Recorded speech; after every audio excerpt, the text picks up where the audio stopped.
All right, taking a look at a video this time dealing with transformations. This is generally a geometric topic, although it can occur in other places. Transformations means to take a shape from one position and move it into another one. It's a transformation from here to there. There's 4 different types of transformations. There's a translation, rotation, reflection, dilation, and we'll hit some examples here in this particular lesson. All right. Translation is a piece of cake. It just simply means to slide or move something from one place to another. So if I took this flag and moved it to there, that sliding process doesn't have to go that way. It could go up, could go sideways, or whatever the case is. In fact, even my hand is translating as I'm showing you what's happening here. It just simply means to move it. This shape and this shape are the exact same. We call that congruent. In other words, you may possibly hear this isometry, which means this is a transformation that results in a shape that's exactly like the original one. In fact, even if you look on the screen, this little pen moving around thing as I move my hand across it, that thing's translating. It's not twisting, it's not flipping over, it's not doing anything else, not getting bigger or smaller. It's translating from one place to the next. Okay, so that's what's going on there. That's what a translation is, just simply a movement from one place to another location. If you are asleep in a car as your dad is driving on vacation somewhere and you're just sitting there in the car and the car is going along the road, you are translating as you move through space there. All right. Second possibility is a rotation. Rotation means to move something around something. This is something that goes on a lot. I mean, my elbow, the arm on my elbow rotates, the door over there rotates, the fan up there rotates, the wheels on your car rotate. It just simply means that whatever shape you have, it spins around a particular spot. Okay? So as this shape moves from here to there, that's a rotation. It doesn't have to rotate off the point there. I could rotate the flag like so, and that'd be a rotation off that different spot. Right? This is my original image.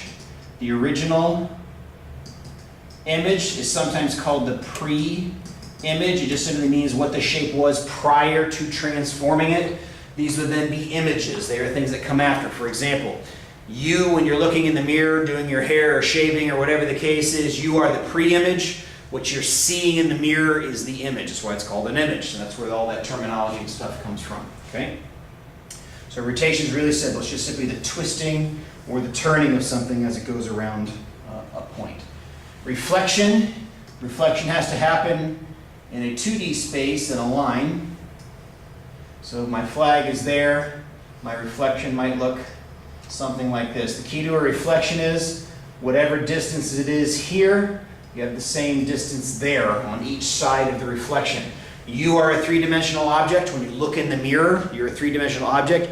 Your nose is as far from the mirror as far as your nose is going to look like it is going into the mirror or whatever else you're dealing with. The distances are the same. Now, I didn't draw this perfectly. Not a great drawer, but whatever those distances are from here to there is supposed to be the same between the two shapes.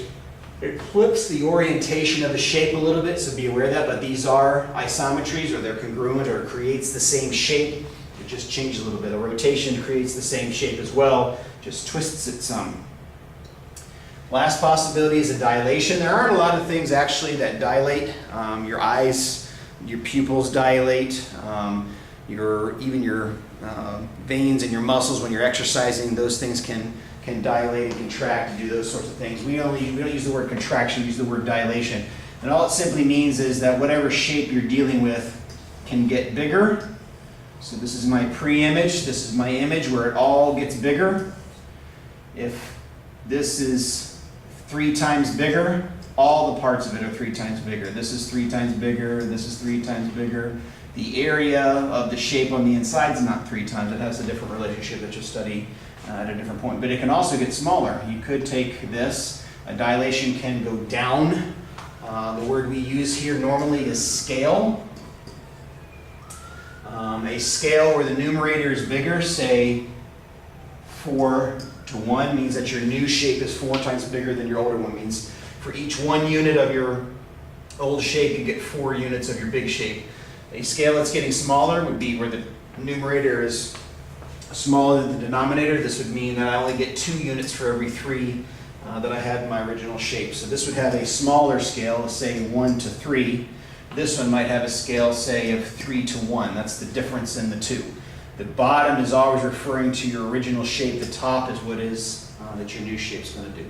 All right, so let's show you a couple things here dealing with each of my transformations. This is Geometer Sketchpad. You don't have this probably on your computer, or you may have it on your computer, or a different version of it, but you can usually find a different way to do things. So I marked some different points here just to show you some different things to be able to play with in this case. So the first thing I'm going to do is just show you translation. This is crazy easy. So in this case, I'm going to translate. Translate's got to move somewhere. In this particular thing that I'm using here, it shows you where the one is going so that you can choose. In this case, I'm going to use rectangular. So this is saying 1 centimeter sideways, 1 centimeter there. Let's change that to something else. Let's say 5.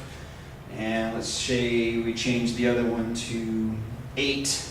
You can see it moved off the screen. 5 centimeters this way, 8 centimeters that way. In this case, has taken it off the screen. But that's my shape that I had to begin with. All right. So that's a translation that took place there. All right. So the next thing I want to try is what about a rotation? So I want to show you a couple different things here with rotation because it matters a couple of different areas. So what we're going to do is we're going to double click this. See how I did something crazy there? I'm going to rotate. So there's a rotation of 90 degrees around that point. You see what it does to the flag? It flips it around that particular point. Okay?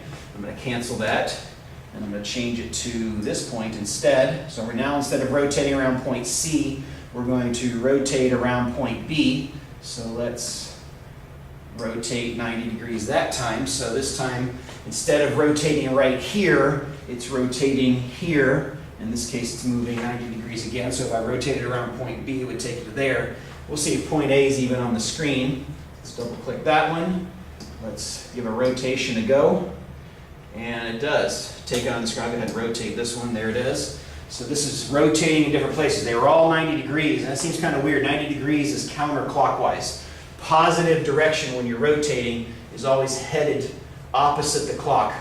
Clock is negative. There's a reason for that you'll discover in a course later on down the road. So that's our rotated 90 degrees around point A. That means this is my center of rotation, and I rotated 90 degrees. So I went from here, and if I measured the angle in there, that'd be 90 degrees. That's what a 90 degree rotation is. You can rotate by any set of degrees that you want to, but we want to go ahead and just do 90 degrees, just to show you what a rotation looks like from that perspective.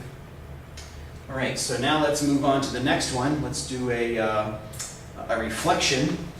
So in this case, I need to go across a line. So in this case, I can just reflect. There's nothing to tell the computer.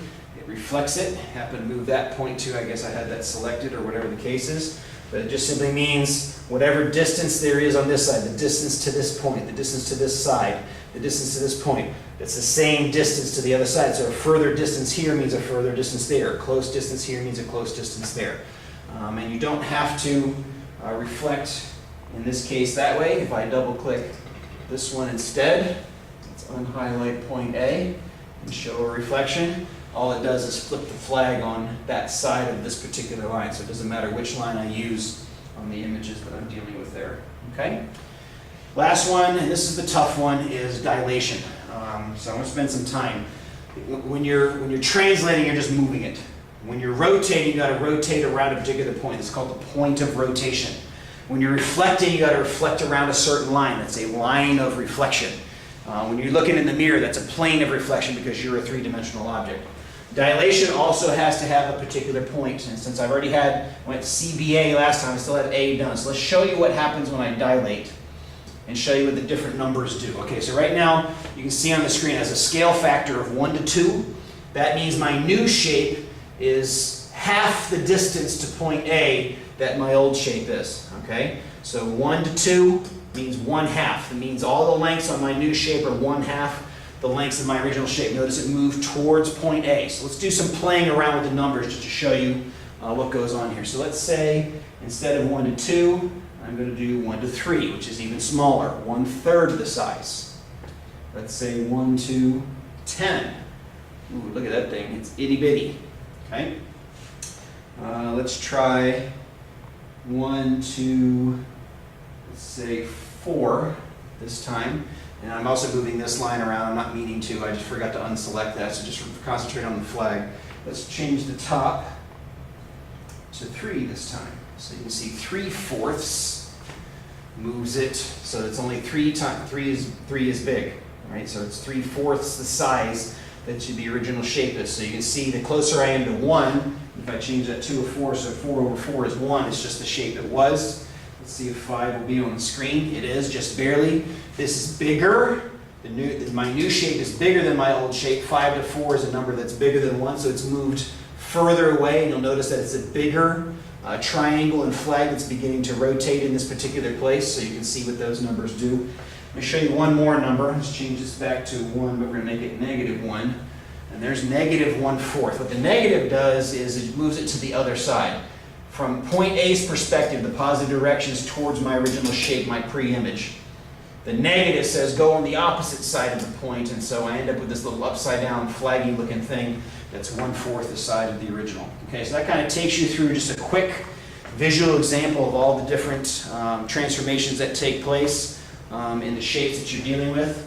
And that should cover it. If you have any questions or you're not sure how one particular transformation takes place, make sure you talk to your teacher and he'll give you some help. Until next time, see ya.